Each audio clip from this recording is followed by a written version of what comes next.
Session 3, Part 2.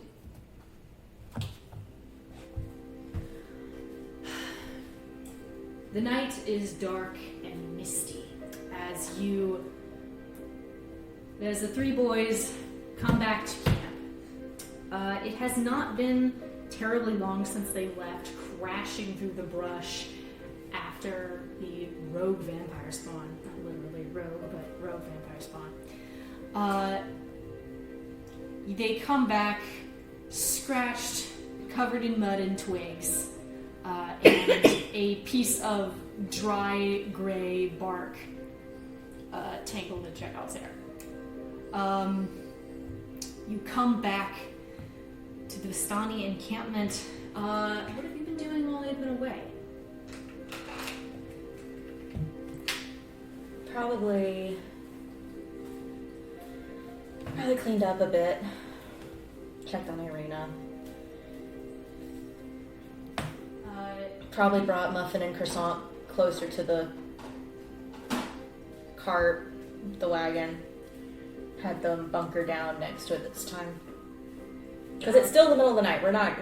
I'm not hitching them up yet. We're not leaving because we still need a long rest. There are also blood-sucking predators about. Mm-hmm. You hear footsteps coming through the brush. You turn, I imagine, with hope and a little bit of wrath. I have my ladle drawn up. Like, I don't know if it's them. And you see that they're empty-handed. And Ismark just shakes his head in disappointment and immediately looks around for Ireena. I gesture towards the wagon. He sighs in relief, goes and scoops her up. And she's like smacking at his shoulders for worrying her. I get Chekhov into the wagon. I kind of push him towards the cot that she had slept in previously. She does not go back to sleep, but she's also been resting. I said Chekhov. I'm not talking about Irene. I'm not talking about the NPCs. My brain was still on the NPCs. No, I'm not talking about the NPCs. I'm on the players now. Fair point. So, she kind of pushes. Where does this one stop?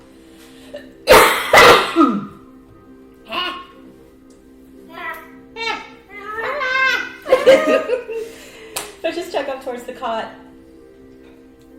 You are very bloody. You need to rest. Sit. Very well. And I'm like, I've like pulled away whatever was like covering where he bit you, and I'm like dabbing at it with like a wet rag. I'm like cleaning. It's just this black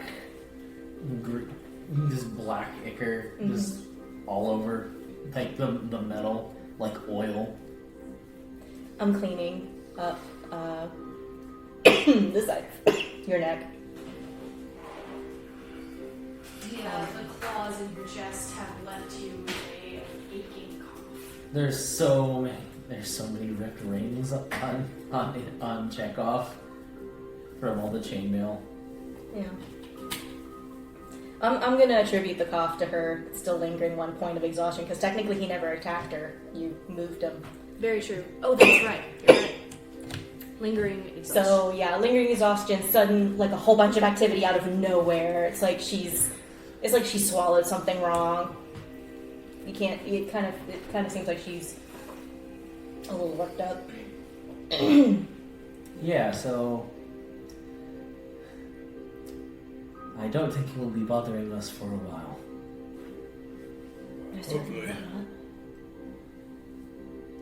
Because you need to rest. Everyone needs to rest. I can take the next watch. Thank you. So I'll go first. Who wants to go second? How long is your watch going to be? And how much time do we have left in the night? Because essentially we got our rests interrupted, didn't we? You did. I think what I had said was it was 8 o'clock at night. This combat and this mad dash probably took no more than 15 minutes. So it's early evening still. You could like that was the main reason of like it's pretty early in the evening, but if you go to bed you can get up early. That was the whole discussion earlier. So I'd say it's 8:15, 8:30 in the evening now. I'll take second watch. Okay. Because I'm just trying to figure out how long are the watches going to be. Because I just need 4 hours. Okay. Well, if we get up at like 6:30, we've got 10 hours. 10 hours to work with. Mm-hmm. Yeah, so... If you're gonna if you're gonna sleep for 4, then 6 hours need to be accounted for. Because... How's Notch looking? Like, how do you need a Notch is untouched. The only things that have been subtracted from him are ammunition. But also, we shouldn't. Staying up through the night will cause exhaustion. Yeah, We so have to sleep. you can take you go sleep. Notch, I think you should take a rest, and then when you're done, I'll just wake up. Alright. I'll take it out. Notch will set his Lantern of Undead tracking kind of on the seat of the wagon for the next watchman and his 4 flasks of oil. Oh. To... So what's that do? If you burn it for 6 hours on 1 pint of oil, it sheds bright light in a 30-foot radius and dim light for an additional 30 feet. Mm-hmm. If the lantern is within 300 feet of any creature of undead type, the flame will burn bright green. It won't tell you what direction they're in, but... You'll know they're within 300. That is fucking cool. It is. Alright, yeah. Alright, thanks for the heads up. But yeah. It's there for the party to use at any time, especially when Notch gets killed. And it is added to the graveyard funds. If you run out of oil, talk to Katya. Oil is actually on my shop front So... inventory. You can get more. But yeah, so I'll take second watch whenever, essentially when my 4 hours are up. Because I'm like... So, 4 hours, and then you'll... I just take over until you guys wake up, and then we just go on. So we're just gonna... So 12... Yeah, no, I think we can spare 12 hours. To make sure everyone gets 8 hours. Or their full rest. Okay. So what time is it gonna be when you open on the road? It'll probably be, because I did the math, it's gonna be 7:30, going on 8 in the morning. Cool. So it's not that late. A tense night passes with watches carefully executed, you keeping your eyes open throughout your entire shifts, and nothing happens. Whether this creature has learned its lesson or has been truly scared off or has been thrown off its balance and might live to try again, who knows? But eventually you all are fully rested. You wake up, not too worse for wear, and you get on the road. And I pre-rolled for your encounters today, because I actually read the rules on travel this time.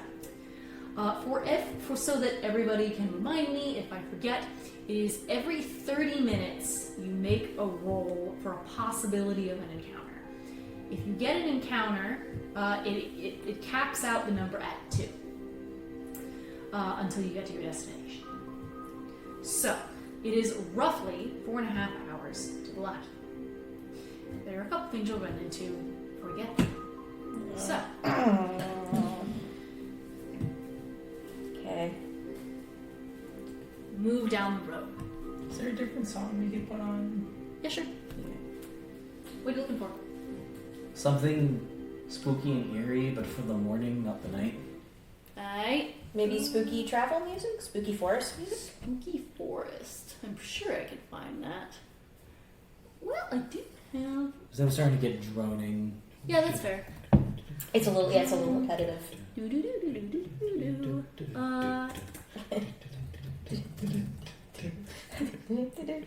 Let's do... We can play some Pumpkin Hill. I'm sure that won't get on our nerves after a while. Let's see, this is How's this? I Perfect. like that, yeah. Okay. We'll do that then. Yeah. Considering it's always gloomy in Barovia, I could see owls being a 24-hour thing. It's good. Creaky trees. The song is very much colored gray right now. Yeah, this is very gray. This works. Speaking of which, I forgot the ambiance for this session. Let's go with since it is gray. Gray morning. Sorry, walking things out. Oof. Let's do this to a mellow, Cloudy gray sky. cloudy gray sky.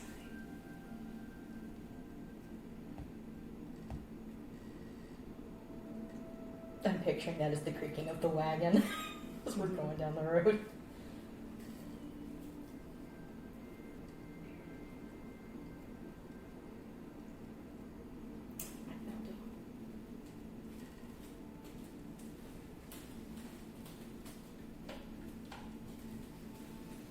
There we go. That's nice and ambiance-y. Okay, nice and better. You creep down the road to the Sarah Falls. There.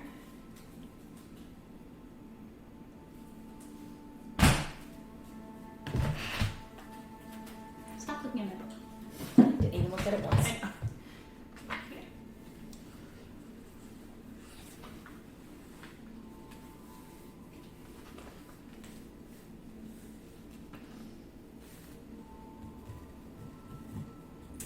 You follow the river to the base of a canyon, at the far end of which a great waterfall spills into a pool, billowing forth clouds of cold mist. A great stone bridge spans the canyon, nearly 1,000 feet overhead. It is a towering visage, what you see before you, with strange little bugs disturbing your idle animation. What are you doing? He's trying to sneak up on it. I don't even see it. What are you doing? He's trying to sneak up on it.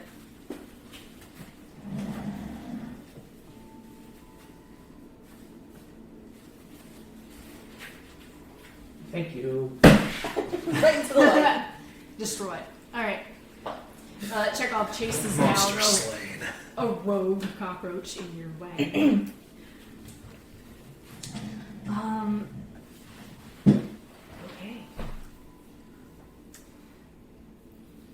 You follow.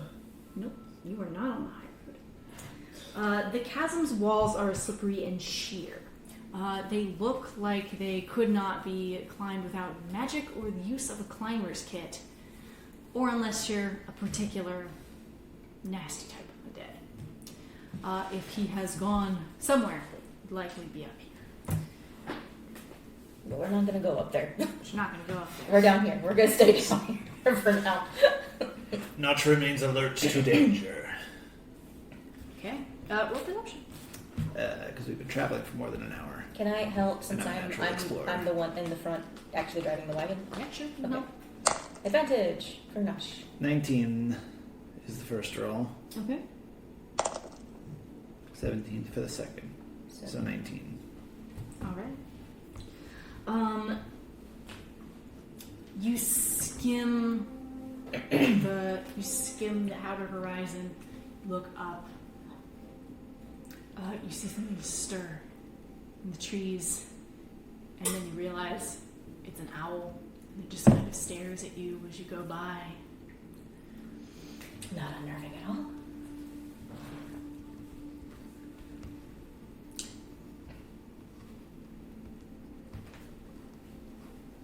You hear even here in the mountains, the forest and the fog are inescapable. Ahead, the dirt road splits in two, widening towards the east. There you see patches of cobblestone, suggesting that the eastern branch was once an important thoroughfare. Moved up. as this is the only way to go. Mm-hmm. And in the distance, over the misty hills, what did you say you rolled on perception? A 19. 19. You see, studding the grass, ancient skulls, bits of twisted bone, rusted blades sticking up out of the dirt that may serve as markers for otherwise unmarked graves. And the longer you look, the more you realize is here. And I feel, correct me if I'm wrong, you feel like the bottom of your stomach drops out as you realize that what you are currently trotting her wagon through is the wreckage of a battle from centuries ago.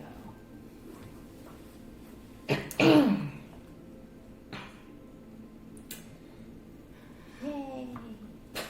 After winding through the forest and the craggy mountain peaks, the road suddenly takes a turn to the west, and the startling, awesome presence of Castle Ravenloft towers before you. The carriage comes to a dead stop before twin turrets of stone, broken from years of exposure. Beyond these guard towers is the precipice of a 50-foot wide, fog-filled chasm that disappears into unknown depths. A lowered drawbridge of old, shored-up wooden beams stretches across the chasm between you and the archway into the rest of the road.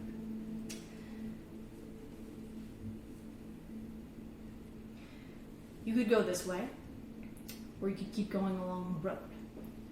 You go towards Castle Ravenloft, where you know someone lives, or you could go. We do not want to go there. No. No. We're We're destination gonna keep Vallaki. going. You're gonna keep going towards Vallaki. All right. You continue forward, ignoring the open drawbridge which stands there like an unworded invitation.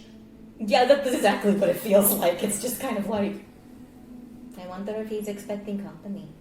Steers away. Not from us. No. Nope. Continue.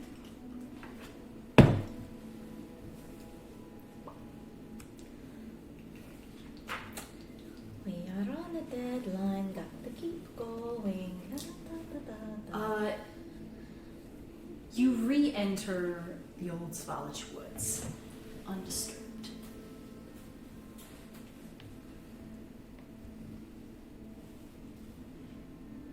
And you come back through the other side. You see in the distance an old mill. It's things slowly turning. It seems harmless enough, shrouded in mist. So I imagine you keep going. We're just going down the road. At some point during our traveling, I probably gave the reins over to either Chekhov or Gnoch, and I spent the time to privately cast Find Familiar. Okay. Amid the rocking of the wagon, what do you summon? I summon a copper. What was it called? Willowhawk? Widowstalker. Widowstalker. I summon a copper Widowstalker, which is a poisonous serpent. It is about the size of a cobra or rattlesnake, but it is gleaming copper like the coin as it curls up on her shoulders, hiding under the plush curls of her auburn hair. She seems to relax now with this familiar weight that she has not summoned since her last night with her uncle. She had not had the time to. So it is a nice reassuring presence of a companion she has had for quite a long time. Curling in your hair, your snake looks around like he was expecting to see someone else. She pats the top of his head, because I'm kind of imagining his head is a little bit smaller. Because, like I said, it's not a small snake, but it's not like a boa It's not snake. any kind No, it's a rattlesnake. It's like the size of a rattlesnake, size of a cobra. We'll go with the size of a cobra. That's easier to picture. From tip to tail, he is about your height, but that means he's a rather big snake. He's thin. He's fast. Thin. He's like a cobra. He's fast. He's a poisonous snake. So she just kind of... Those are exactly the noises he makes. She kind of paps his little nose. It's just you and me now, Asmodeus. Just you and me. And she... It's the fucking meme of like the guy with the snake and he's eating a lollipop and just takes it out and lets the snake lick the lollipop. Yeah. Yeah. That kind of friendship. She feeds him some dried jerky. Looks at Chekhov. You see something, what looked like a large lock of her hair seem to move, and then you realize it's a snake as it kind of pulls further away from her. Oh, guys, this is Asmodeus. It is a snake. It is. It is my familiar. I can So, do some things. He's special. He's a special snake. Sneaky snake. Asmodeus, this is Chekhov. He's good. We like Chekhov. He protected me once. Very good guy. I pat your arm. We do not bite Chekhov. Also, he's made of metal. It would have hurt your teeth. The snake is like oddly intelligent for a snake, but that's because it's a familiar, and considering I've named it Asmodeus, I'm gonna say now it is a fiendish origin familiar since you get to pick. Yes. You get to pick fiend, fae, or celestial. This is fiend. It's a poisonous snake that she's named Asmodeus. Does like a fiendish snake have any like aura or like things that denote that it's fiendish? I think it's just a flavor. Yeah, only in the context of using something like protection from good and evil, or if you're a paladin, you have that. You could sense it. You would be able to. It does not give off the aura of a animal. It gives off the aura of a fiend. Actually, the scales on Counts its as a fiend. underbelly look like 666. Yeah, little market beast. I'm gonna say it's got red eyes, just cause you'd have to get really close though to see them, or like ember orange eyes. And this is Gnoch. He is also very good with animals. He has a dog, wolf. Yes, wolf. Wolf. We like Gnoch.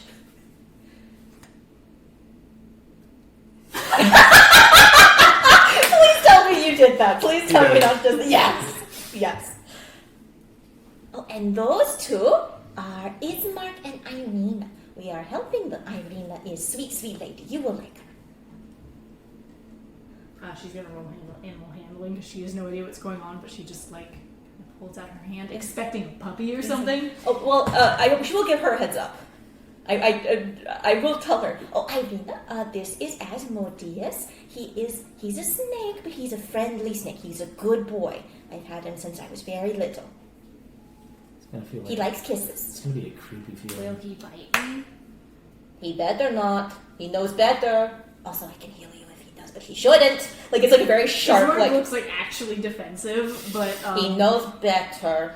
She holds out a hand, and she is not skilled in animal handling, but I'm she rolled an helping. But she rolled an 18 anyway. Oh, nice. But overall advantage just Yeah, so I'd she be doesn't helping do- her. That's okay. She rolled a dirty 20. Yes! For advantage for animal I'm handling. helping. The best part about snakes is that they can't give facial expressions and that their eyes are always pointed like in opposite directions. It is a big puppy. It has the. I will say now that it's got like the woof, the soft The muzzle ooh. face. But it's like that thing with like, oh, it's a soft face. It looks so much like he's smiling all the time. But it's because of the way that the snake's face is shaped. It has like the unchanged ability with the He yawn when he yawns. It does that like. Yeah, it's way big. That's way too big for his head. And he seems to immediately make a new friend and like kind of curls up her arm, and she like shivers and does that little soft squeak. Oh, he likes you. Oh, that's good.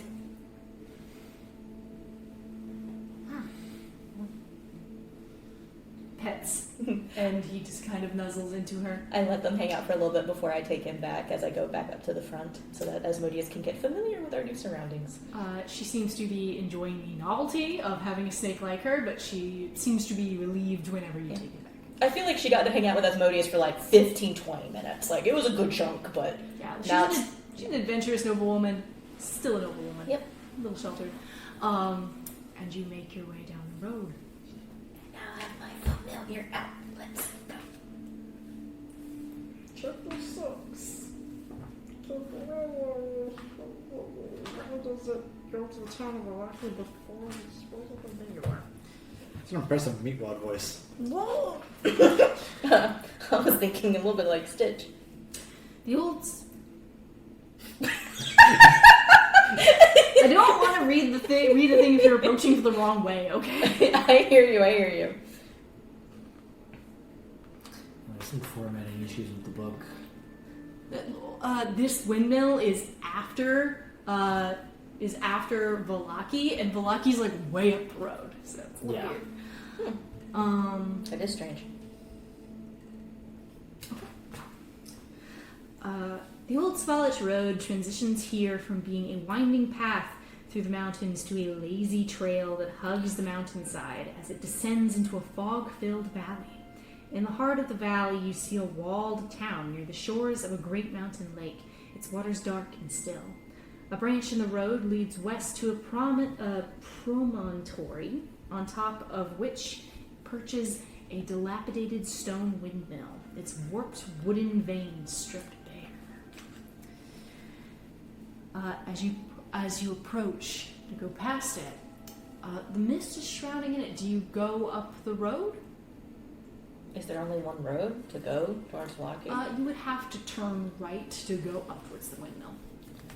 Well, I feel like we're staying on the road since we know the road leads to Vallaki and the elk know the way. That was the whole point. So if the elk continue to just go on the road because they know that's the way to Vallaki, then Vallaki we go. yeah. So if it does a U-ey around the windmill, then I guess we are going past the windmill. Okay. Continue on your way. We have no reason to stop, especially since we were attacked last night. You re-enter the dark canopy of the old Svalich woods. Continue.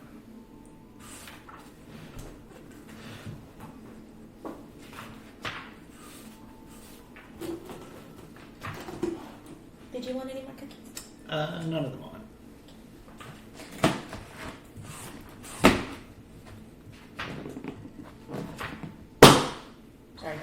Sorry. I'm sorry.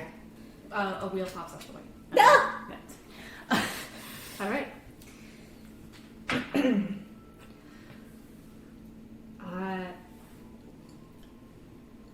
You go down the road, rattling along. It is roughly noon, almost 1 o'clock. And as you finish your daily rations for lunch, who is currently at the reins? So who's with me? Notch can be navigator. Okay, so the two of us are up at the front. And I imagine that you have still been actively looking. Yeah. I'm helping. We've been traveling for way more than an hour. My eyes are all over the place, and my ears are not far behind. Fair point. We'll go off that 19 from earlier then, because I imagine you've been helping him. I have been. From a distance, the old Svalich road meanders into a valley watched over by dark, brooding mountains to the north and south. The woods recede, revealing a sullen mountain berg surrounded by a wooden palisade. Thick fog presses up against this wall as though looking for a way inside, hoping to catch the town in a slumber. The dirt road ends at a set of sturdy iron gates with a pair of shadowy figures standing behind them. Planted in the ground and flanking the road outside the gates are a half-dozen pikes with, wolf's heads impaled. The wall is 15 foot high. As you approach, you see that the shadowy figures are two guards behind the gate. I make sure the wagon like slows as we're approaching. Yeah, and you actively do so they do not call out halt because it's clear that you're already doing so. Yeah. They kind of peer over and look. What's your business? Well, I am a merchant, and I'm also I am just. These folks are coming from a different town. But I'm a merchant here to sell my wares. I am a potion maker. Surely there are people here who might need potions. I have also other wares as well. You got wine? Wait a minute, I actually bite. Do you have wine? Hold on. That's kind of important. Hold on. Where's my freaking storefront? Checks paperwork, ruffles through.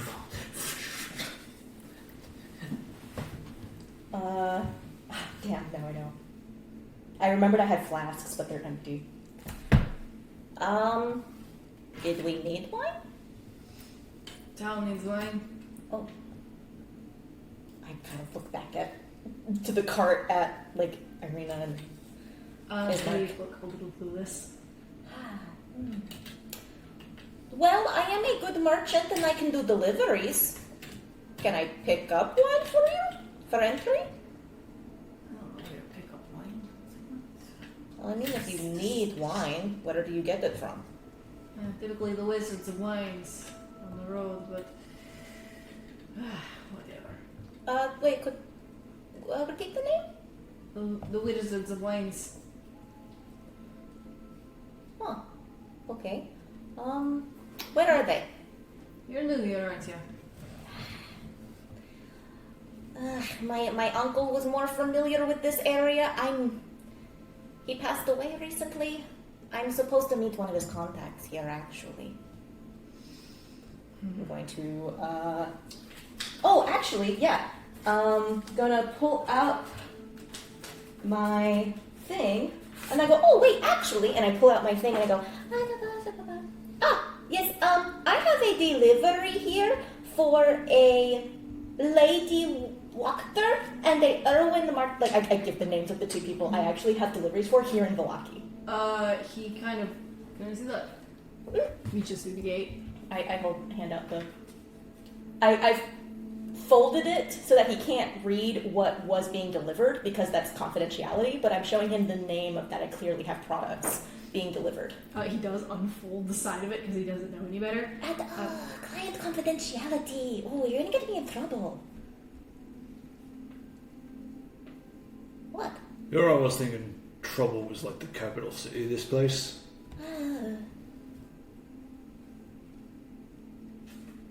Open the gate! The gates open, and they let you inside. Hey, maybe someone who's got deliveries to people here. Oh, thank you. Do you happen to know where I can find? I ask addresses for the two individuals. They give you... They kind of look at each other, like, well... Wachter House is hard to miss, and the Blue Water Inn is the biggest. It's the only inn really in town. Go past the church, St. Andrew, keep going.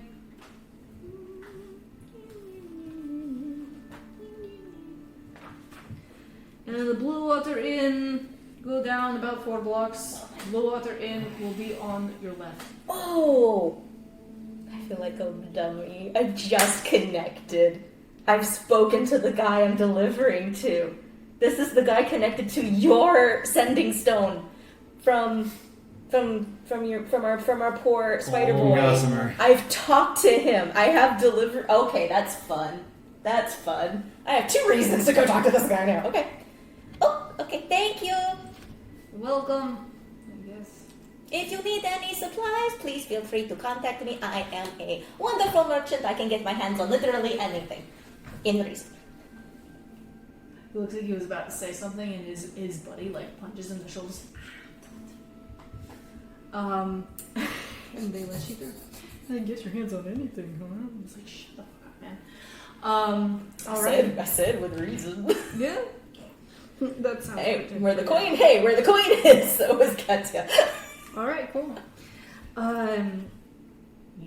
You cruising past. I'm gonna make the way to Blue Water Inn, because that sounds like a great place where the wagon and the elk can be, but also we could get rooms, and that seems like the best place for Ismark and Ireena to disembark. You pass a slouching centuries-old stone church. Make your way past sloping stone houses. It's significantly more developed than the village of Barovia, and in much better shape. You also see that there are posters posted up about the Festival of the Rising Sun that is said to be taking place in 3 days from now. And there are people that are actively taking down waterlogged, rain-soaked banners and winding them up and putting them out to dry under awnings. Barely anybody is actually wearing a smile. It looks like this is from the sad confetti that has nearly melted into mush between the cobblestones. It looks like a place of depressing celebration, nearly constant.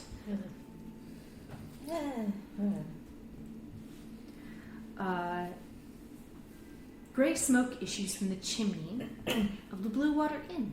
This large two-story wooden building with a stone foundation and a sagging tile roof, upon which several ravens have perched. A painted wooden sign hanging above the main entrance depicts a blue waterfall. Is there a stable or someplace that seems relatively like the place to park a wagon? There is. It is right in the back. It will not the part that is under the actual physical roof of the inn will not be able to house your entire wagon, but it will be able to house your elk. There are two stables that are open. Okay. You see that there's a kind of sad, depressing-looking stable boy that kind of looks over at you and your big, colorful everything, and he just kind of goes. And I hop down in my big, colorful everything that is Katya. You just jingle as you land. Go, hello, I need a place to room, croissant and muffin. And I pat the necks of these big elk.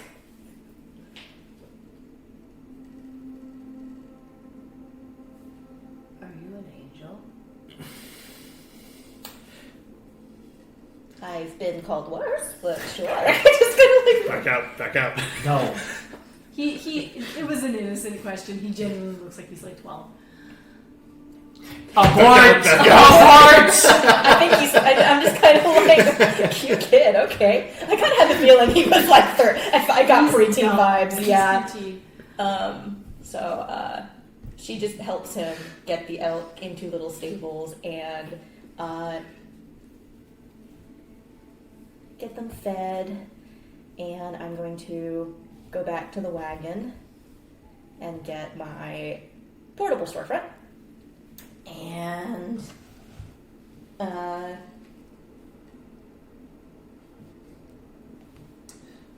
portable storefront and my 2 partials for the deliveries, keeping them on me.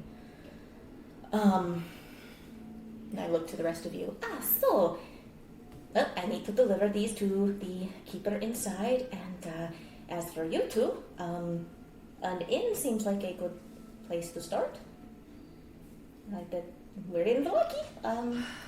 Yes, you're right. This is as far as I can physically take you with the wagon without it being weird. Of course. He fishes into his side pouch and takes out a hefty stack of gold coins that he did take from his family vault before he left. Okay. And he hands it over to you. I take it. I'm not dissing that. I'm adding it to the party fund that kind of goes with my storefront, since I could literally buy you guys anything through that if you needed it. I'm going to just add that to that. So I have it in. I've been keeping track. We can also take from it for anything else that you guys need. We currently have 470 gold now. Ireena kind of taps on his shoulder and signs at him, and Chekhov, you understand this, but she's asking, where are we going? It's like, I don't know yet. Figure it out. Like, what do you mean you don't know? What are we going to do? It's like, we're outside of his realm now. We'll be fine. We will find a good place to live, and we will be safe. I might know someone that could help you, actually. Looks over you. You know our poor fellow that we lost back at your house? Yes. The one who seemed to very much not like your, wonderful count. I picked off a sending stone from him. It was connected to somebody who seemed to know him personally and was sad for his going, and I now just connected the dots with my ledger. He's here. The owner of the Blue Water Inn, I think. So, if anyone might be willing to offer aid or protection, probably won't hurt to ask. Especially someone who was friends with someone like our poor, unfortunate soul. Sorry. I know, I went down that route, and I'm sorry. I'm sorry. He nods and he kind of hesitates because it's pretty obvious he gave you most of what he had. So he's not internally sure of how he's going to afford to buy protection from anybody. It's not But going to hurt to ask. you're right, it doesn't. May I ask a favor? Can I keep her in the cart for 5 minutes while I go talk to this guy? Sure. Chekhov or Gnoch, does one of you want to keep Ireena company? Do you need help delivering anything? I think I've got it. Wait, she's got a 9.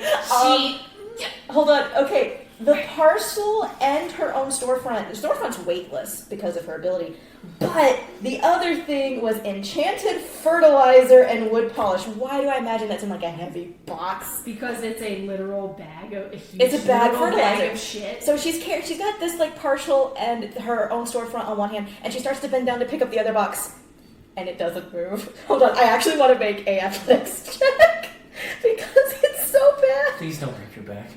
It would be hilarious. If you roll that one, you will throw out your back a little No. bit. I rolled a 4! It doesn't move.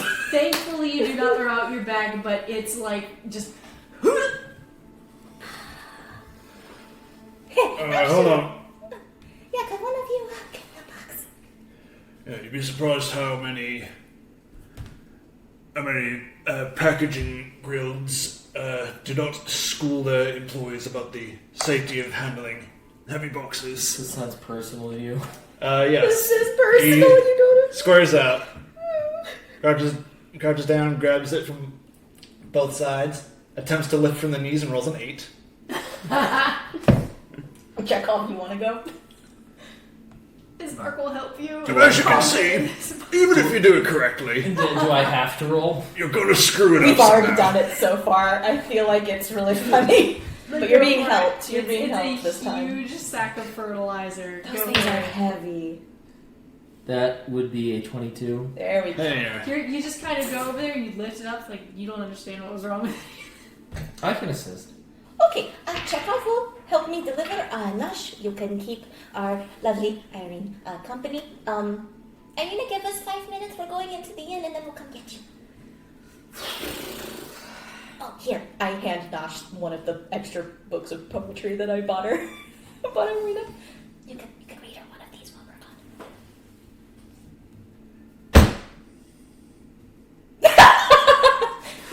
The answer was yes, she wants it. I'm just imagining it. Alright. Notch sets the poetry book like on a shelf and takes out volume 88.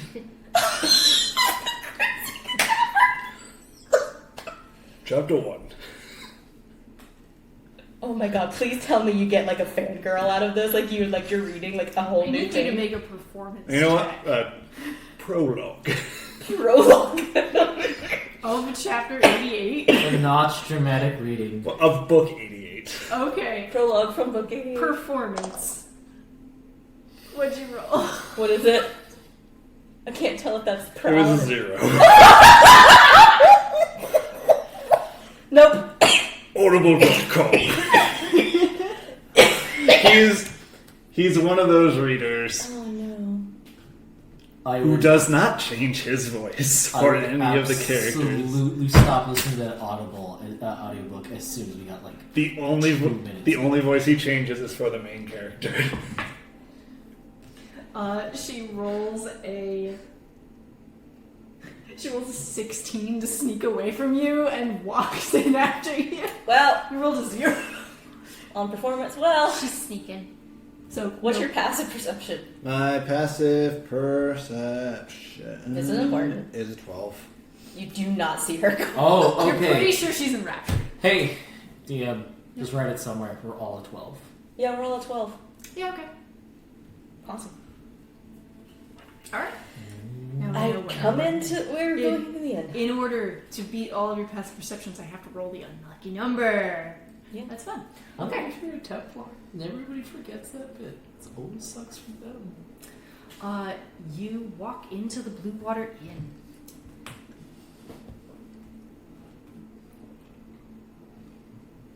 I am.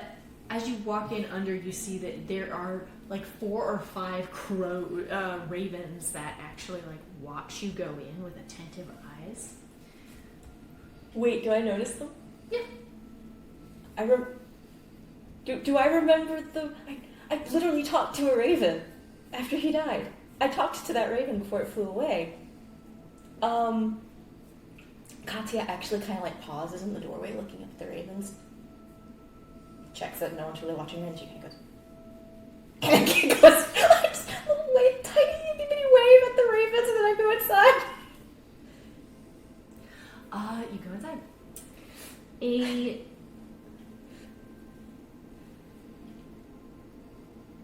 Why is there no description of the interior? Descriptions of the interior in other places. Okay.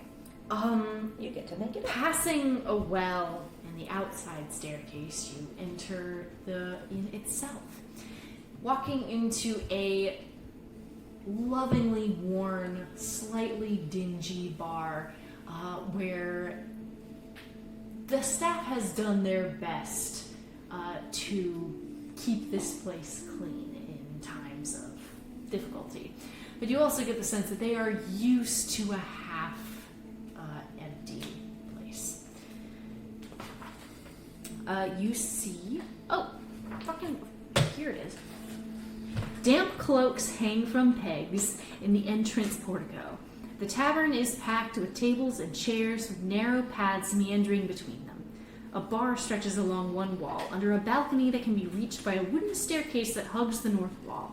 Another balcony overhangs an entrance to the east.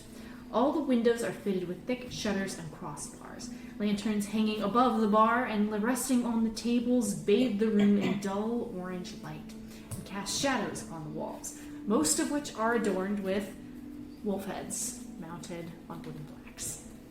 Well, luckily, you're in the wagon reading a book. Changing ambiance.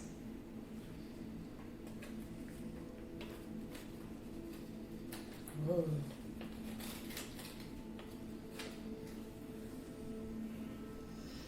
Is there Is there like tavern?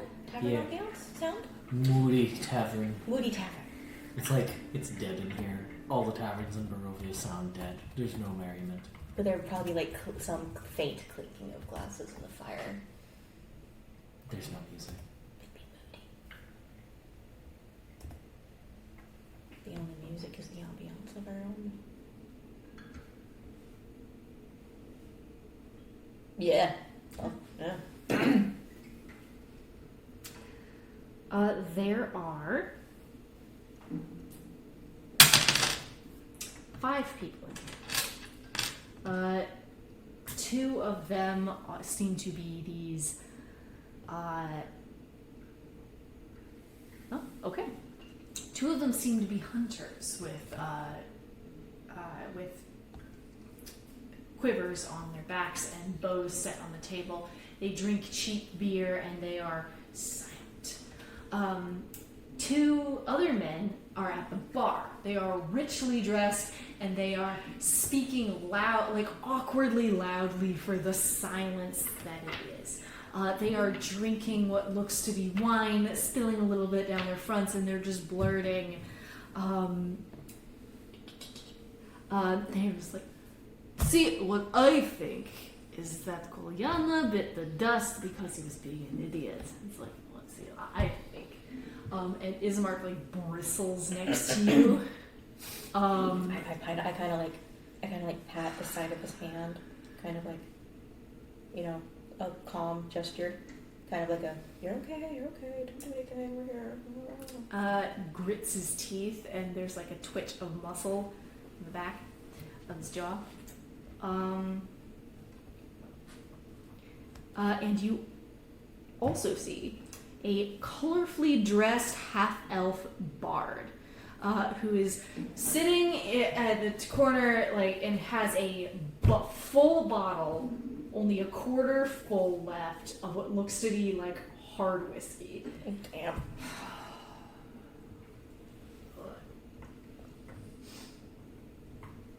And you're in the wagon?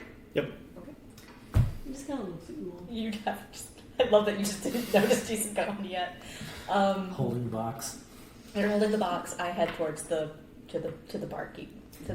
As you pass the cloakroom, you do see that there is another really wacky wanted poster of Rudolph and Rickton over it. He's just like standing above like a child's corpse with like a super fanged, a big fanged mouth with like a dagger overhead. Oh my god. And you walk up to the front, and a tall, broad-shouldered, long-limbed man with long dark hair and a beard, just a little unkempt, like a couple days past perfectly groomed. Leans over to like, Hello, I am looking for a Urwin Martikov. you're speaking to him. Hey, I have a delivery for you. And I gesture to you with the big box. Yes, you purchased some, you asked for delivery of a Mulligan's enchanted fertilizer and some wood polish. Wood polish is for me, the fertilizer is, that's problematic. That's fine. I'll take it. Are you? Like, as you're... Do you put the box on the counter? It looks like the counter would be a bit too small for this box. It seems pretty... How big is this box? It would be safer to put it on the ground. Yeah. Okay. As you put it on the ground at his feet, I make a gesture of, like, tacking the, like, inventory slip to the top, but with it is a green stained note that I've tacked along with the inventory slip that I'm handing to him. Yeah, just roll me sleight of hand. I'm actually good at that. You should be. I'm a merchant. Oh, yeah, okay. That will be a 16. He looks like a little distant. He doesn't open it in the open. He does like notice as the slip of paper is thicker. Mhm. He lowers it down, and you hear him like unfolding it to look at it. I'm sure you'll find that everything is there and accounted for, especially considering the recent time that we spoke. Right. You're new in town. Do you have a minute to sample our wines in the back? I would love to. I love wine. Please, come. Shall I stay out here? You would do best to come as well. I don't think I've ever tasted wine before. Then today is your lucky day. I turn to look at Ismark. I've turned around. Do I see how sneaky as Ireena is? She still stealthing? Not anymore. Yeah. So I see her like behind us. Rolled a 7, and she's just like, I'm next to him. I like turn to be like, and this looks past Ismark. You should just like look to Ismark, look behind him, look back at Ismark, and just I like just look at him. just cock your head to the side. It's just like Yeah, literally, it is that. And the half-elf bar in the corner turns his head the other way. And they're with us. Yeah, we would love to sample them. And I'm like, we go in. I once sampled a wine. I once sampled a wine so good that it quite literally made me fall back and my socks came off. He stays this in the dead of quiet, and even the stupid brothers like turn around to look at him. Okay. Oh, fuck it, I'm too tired. I don't think I've ever seen a sad bard before. What do you mean? Have you never met a bard? Have you never met a musician? Or a carnival ringleader? Have you ever done that? I have not. See, this is where you get your actual treat. And he continues to talk like louder and louder and like making bigger gestures and bigger gestures. It's like, I am Rictavio. I have come from a place far away. Fucking. Have you never met any kind of artist or performing artist at all? I turn to the barkeep. It's just like, what's the barkeep's name again? It's Urwin. Sorry, Urwin. It's like, is that normal? He's been staying here for a month. He is about 3.5 weeks behind on his dues, but it's fine. He's harmless. All right, come on. As this guy is continuing to talk in the background, I was like, and I swear that, and he takes you to the back and shuts his door, and this aggressive talking is like muffled now, so like, Yeah. and he pulls you aside and just goes, so what happened? Wrong accent. What happened? So, we were helping these two, and their horse was destroyed, and we were cornered. I got a bit out of me. He threw it back up, though. It was really funny. But then he turned on our friend, your mutual friend. He didn't take him, did he? The body. If it's any... Okay, listen. I'm young. I feel like if you're gonna go out, you want to at least... If you're gonna go out cool, you want to at least know other people to know it, right? And so she actually tells him how Gosstov died, but it was after landing vicious blows on the Count and biting his eyes out. He looks sad and disappointed. But he tries to entertain the fact that you seem to find the death of his friend cool. No, she's not saying that the death was cool. She's saying that he did cool things And before that. I said what I said. Yeah. It's like you attempt to invigorate and cheer this person up, and it just doesn't work. Yeah. He just... Anyway, after that, we got on the road and headed this way.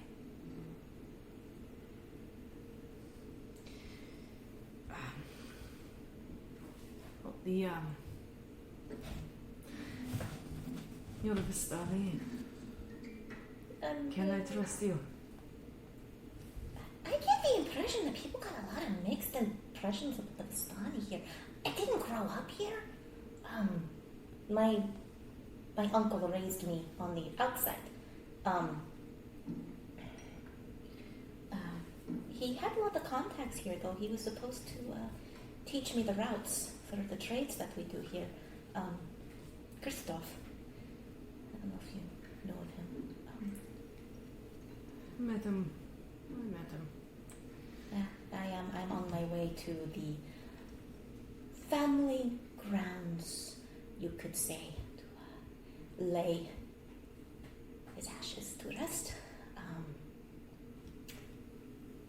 Is It's been a very interesting couple of days. And who is that young man out there with the young lady? Yeah, I wanted to talk to you about that. You hear a punch being landed. Oh, And somebody like just completely sprawl out on the floor. It's like, you better not. Second body on the floor. Chekhov would like to go out and examine what's going on because there's combat going on outside. You see Ismark sitting down in one of the nobleman's chairs and taking the wine that was being drinking and slamming it back. And he's just like rubbing his forehead. Are the noblemen just passed out? They are unconscious on the floor. All right, Oh, yeah. then, which means I don't see the men anymore. I just see Ismark on the bar counter, and I just ask Ismark, "Where are the other two?" Because from my perspective, I can't see the other two. Where'd they go? They've been replaced by Ismark and Ireena. He's like, under my boot where they belong. A groan. Just put. Takes a step forward, looks over. And he has like the heel of one boot planted at like the center of one of their backs and just like purposely grinding down a little bit. I take it they offended you. Mm-hmm. And you see Ireena is at the table with the bard, and she's like listening intently, and she's like, and then we travel across the ocean and we perform for the queen of the mermaids herself. Oh, he's having a good time. Entertain the best. I return back to. Tell me, darling, what is your name? I return to Urwin and Katya, and I'm just like, everything is fine.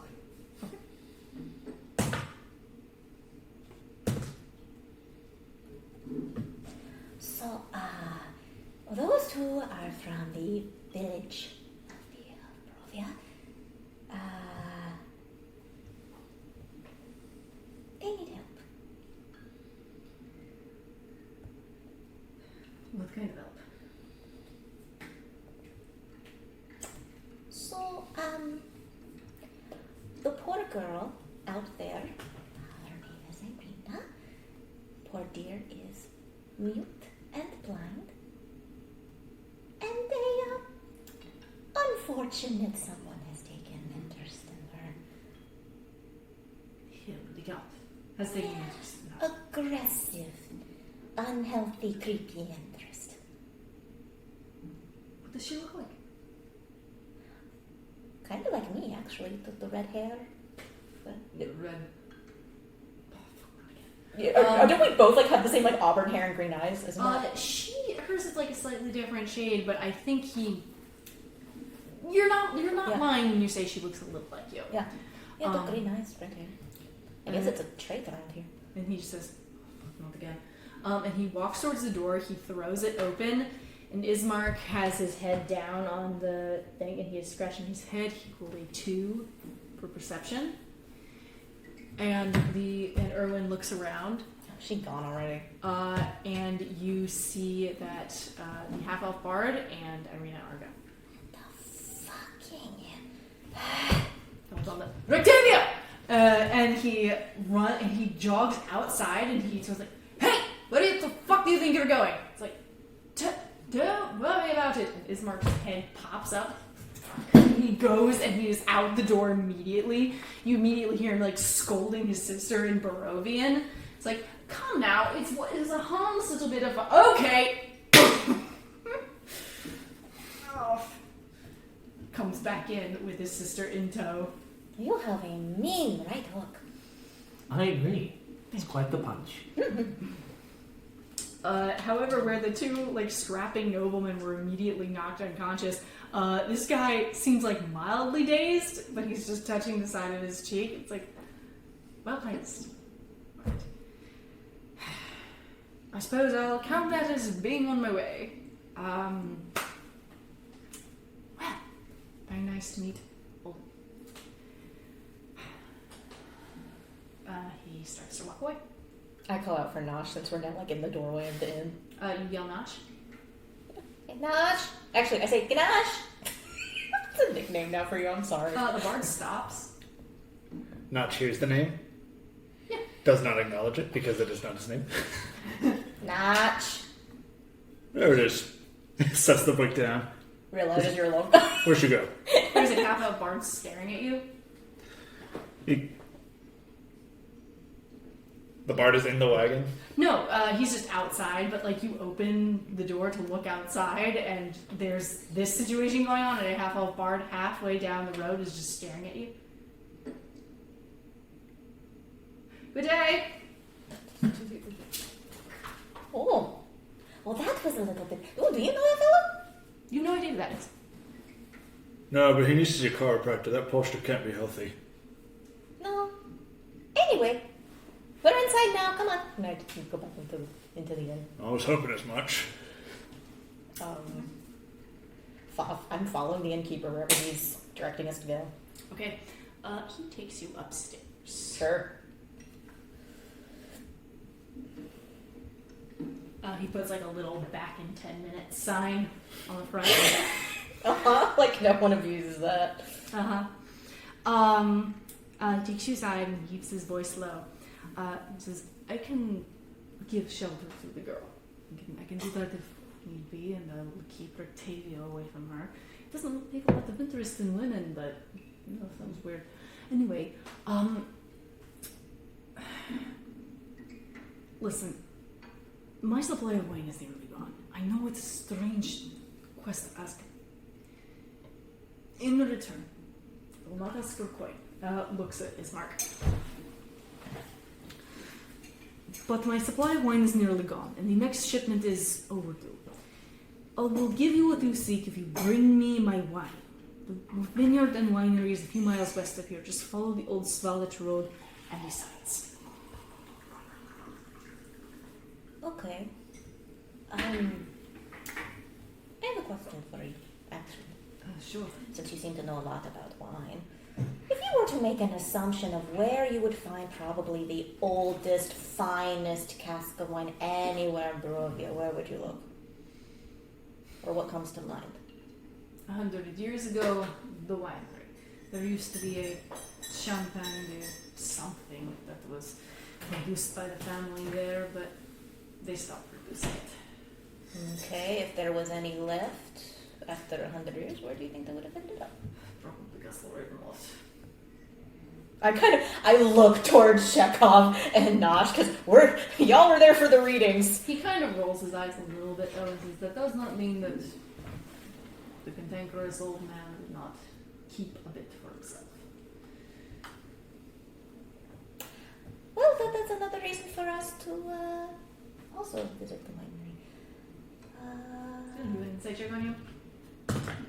That's not one. It seems like she's got very fine taste in wine. Maybe she's a collector. Hey, she is a merchant. Maybe someone else is looking for something. Okay, so if we go get your wine, in return you keep her safe?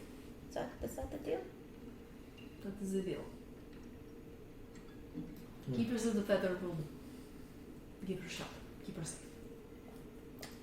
When shall we leave?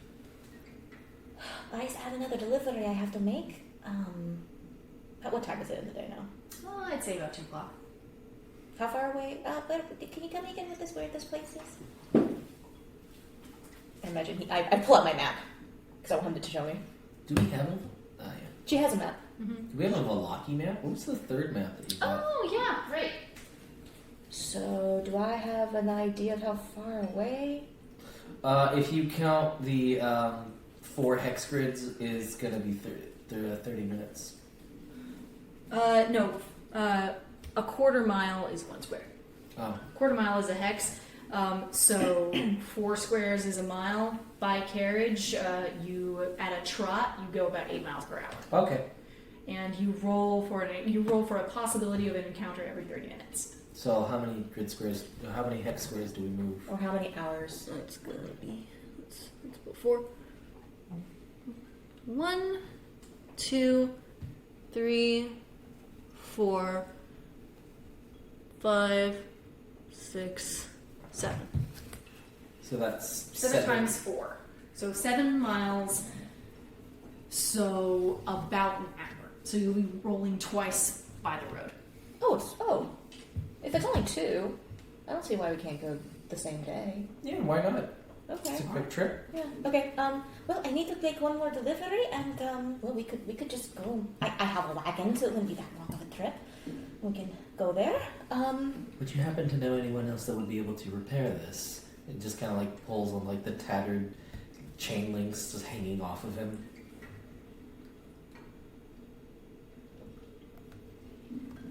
I'll go a smithy or something. Are you in the back of this? Oh, right. You would do best to. What are you? That is a very good question. Your friend was curious in a box I had, wasn't he? A big box. Yes. That big box was going here. Being returned to center. That's never good. I also had this. And handing this to him. He looks a little nauseous. He woke up about 10 minutes after I passed the mists. And came out of the box. Wish I knew more. Well, he has a very angry approach to undead sort, which I'm very favorable. I do not like them. None of us. But I appreciate your enthusiasm. He's a good fighter. So you are good? I feel good. If you're asking if he's good or evil, I have not detected anything evil from him. I mean, he tried to protect me, tried to protect your friend, got almost bye-bye trying to protect your friend, almost went bye-bye again trying to protect us from another thingy. I've been trying to keep him going. Good fight. He's very This good is an fighter. expressionless death mask. Very good fighter. Good.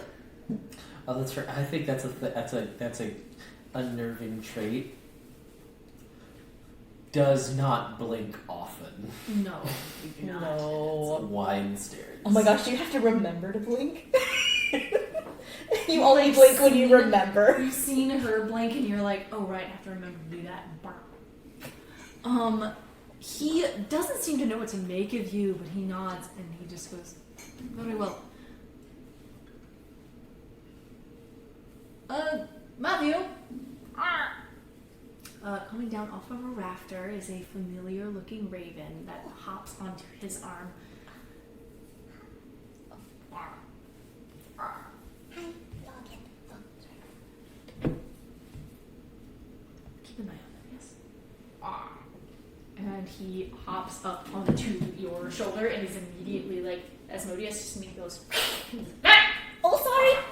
Asmodeus doesn't like birds. I am so sorry. He's very good. He's very good with animals. I gesture to big, tall Gnoch. Hello.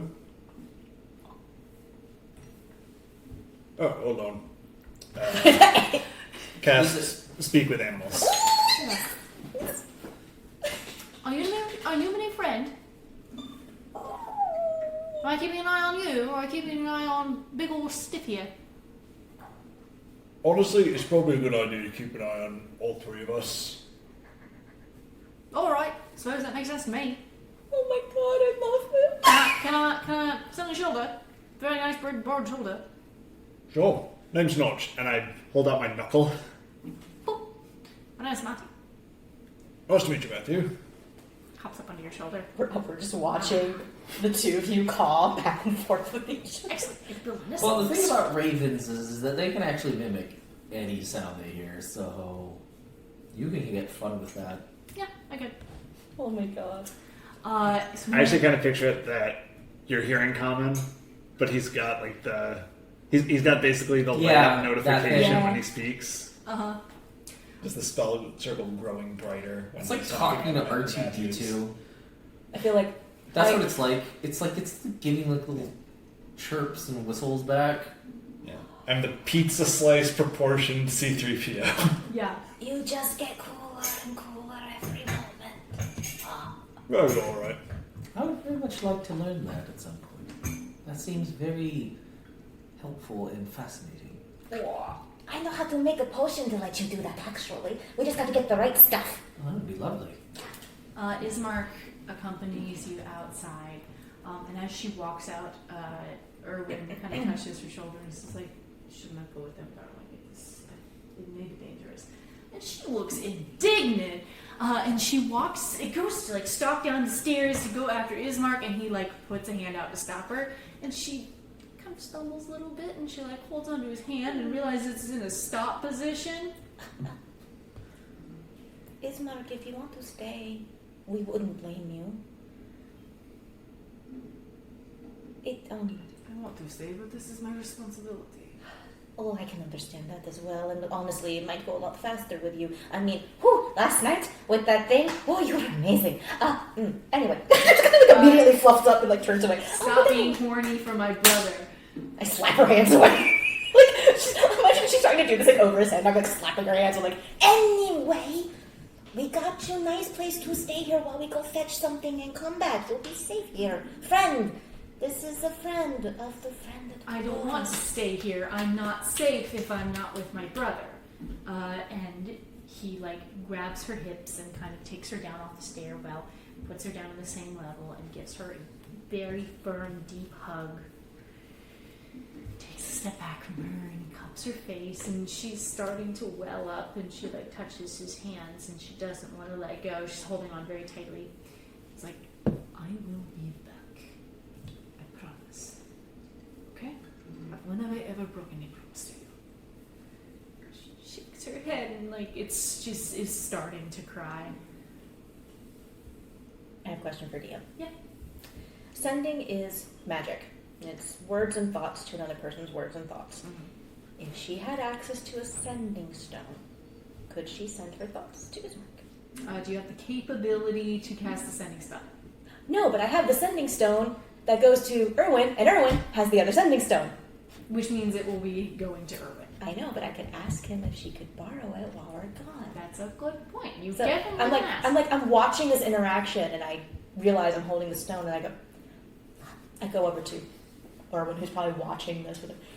Would it be possible for her to borrow your sending stone for just while we're gone? I'm going to give the other one to her brother. Make a persuasion check. Straight. Okay. I'm good at persuasion.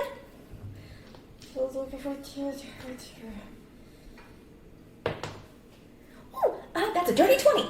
Okay. We're rolling advantage because this would help with the thing that he already has going. It's disadvantage because it's releasing a magical item that he has. Borrow it. Temporary. He looks hesitant. He rolled a 20, so he nods. It would just be for the day while we're gone, I swear. Very well. Just make sure to bring it back. These are very important to us. And he looks around and like turns around. You hear like the click clacking of something as he pulls something out. You realize he has like a row of sending stones all around his neck. Ooh, fancy. Takes one off. Is it this one? And echoes anything. Take them. Make sure that I've got them. Like this is the one that he had. I have the one that was on his. You realize there's like a little dot of blue paint on the one that he had. And I come over to the two they're still talking about. Here, and I press one into his hand, and I press the other into her hands. Okay, now, if anything happens and you're worried, you can send your thoughts to him through that while we're gone. Only once though, so don't do it now. Just if you grow concerned or you need to hear from him or something happens, you'll be able to reach him, and vice versa. And I put it in his hand. There's a sigh of relief, and there's a long moment of quiet in this quiet inn, and she just signs very small, like, I don't want you to go. And he touches her hands, and he just holds them, and he just says, it is my responsibility. What kind of man would I be if I did not take responsibility? She nods. She goes back in and she holds out her hand, and she looks scared. She's trembling a little bit. Urwin gently takes her hand and is like, don't worry about it. I will keep you safe.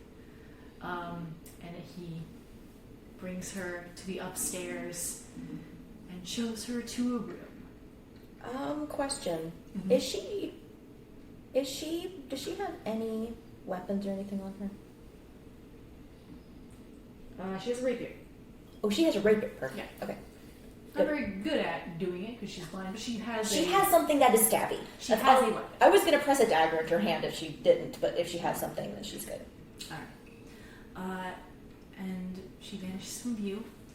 Ismark takes a deep breath, and he goes with you all. You walk outside into the misty afternoon. Notch.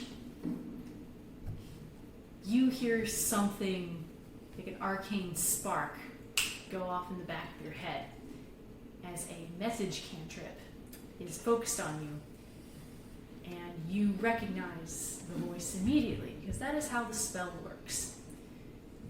You recognize the voice of your father-in-law, Rudolf van Brichten, saying, "What the fuck are you doing here, boy?" Oh, And that's where we'll end today's session. oh boy. I had a thing I wanted to ask. Oh, sorry. Really No, quick. go ahead. It would have been a funnier, Go, like, go, go. Stinger scene. Yeah, stinger scene. Go. Credits roll, stinger. we're just walking out. Katya, do you find Ismark attractive? He's right there. He's standing right there. Wait, hold on. I am making a fucking dex save. He's making Because he would have seen that sign marking, but it doesn't mean, stop being horny for my brother. It would mean more directly what it would mean. It right? would mean Sexually stop being attracted. sexually attracted to my brother. Yeah, so it's just like, I stumbled, but I caught myself. I rolled decent with my dex save. I rolled a total 17. So you saw the hiccup. You saw me stumble, but I caught myself. But my face is red. I immediately shrink into my hair. no giant bio robot notices the thirst. Ismark looks over at you. I was thinking he was gonna have a spit take with the wine. He's out of the tavern by now, Yeah, we're but he walking alone. looks over at you. I have a delivery to make. We should get going. Listen, I Yeah. could die any day. I'll fold you like cheap laundry. Oh fucking hell. Face very red. And We will revisit that later. We need to go. that's where we'll cut our session as not just frozen in paternal-in-law terror, and Ismark is like, "Fuck it, I'll smash our Pakistani. I don't care. I've done crazier things." And that's where we'll end our session. What is your insight? Or do you want it to... What's your passive, or do you want to roll on Katya? I mean, passive would be 12. I could. Go ahead. What am I trying to? You definitely got an answer to your question. Yes, she's attracted to him, but there could be more you get depending on what you roll for insight. I have. Yeah. So I'm being inquisitive. So you are being inquisitive. Yeah. That's just a 6. Okay.